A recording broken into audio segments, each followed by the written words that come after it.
La perte du réel lors de la chute dans la matière. Nous parlions de la conscience de l'être descendant qui a cessé de supporter son réel. Pourquoi ne pourrait-il pas le supporter, le réel? Ça me semble anormal. En tout cas, pour ma part, je le supporte, mais je dois dire que c'est vrai qu'il faut savoir le supporter, ça c'est différent. Donc, il y en a qui supportent et d'autres pas encore. Mais de descendre ne fait pas qu'automatiquement on ne sait pas supporter. Voilà ce que je veux dire concrètement.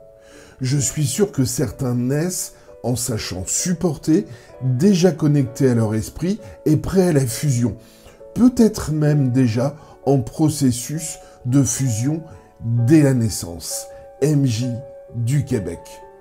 Bonjour, merci pour votre excellente question. La descente initiale vers la matière nécessite obligatoirement une perte d'énergie, car l'être ne parvient pas à supporter la souffrance ou la déchirure du processus. C'est comme un ballon qui roule sur de l'asphalte. Il y a une friction ou une tension qui perdure. Il y a donc perte d'énergie au fur et à mesure qu'il progresse dans sa descente. Autrement dit, il diffracte, perd son énergie. Il développe alors des attitudes psychologiques pour pallier à son incapacité à s'habiter complètement. L'être qui perd son énergie, sa lumière, un aleph ou une partie de son réel, tout ça c'est la même chose, a ensuite besoin de temps pour pouvoir récupérer son énergie, pour pouvoir accéder à son réel de nouveau. Ce temps correspond au temps d'intégration de sa multidimensionnalité de conscience. Il doit pouvoir habiter son double éthérique et son corps supramental afin de pouvoir supporter l'énergie du plan surmental et supramental.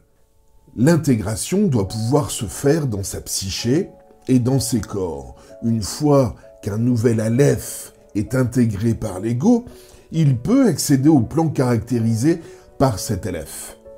Dès lors, il peut passer d'un plan à l'autre. Exemple, un ego qui intègre l'énergie intelligente de son esprit peut se déplacer du plan astral au plan surmental, mais aussi redescendre vers le plan astral avec sa conscience surmentale. Pourquoi? Car il a les corps et la conscience pour y parvenir. C'est la même chose du côté de l'esprit universel. Si l'ego intègre l'énergie de l'amour de son esprit universel, il peut se déplacer du plan astral au plan surmental, au plan supramental, mais aussi redescendre avec ses corps supérieurs vers les plans inférieurs du réel. Voilà pourquoi vous percevez que la descente peut être vécue sans diffraction. Au plaisir, Sandra Vimon. Vous pouvez retrouver l'intégralité de ce texte sur le site www.supramental.biz.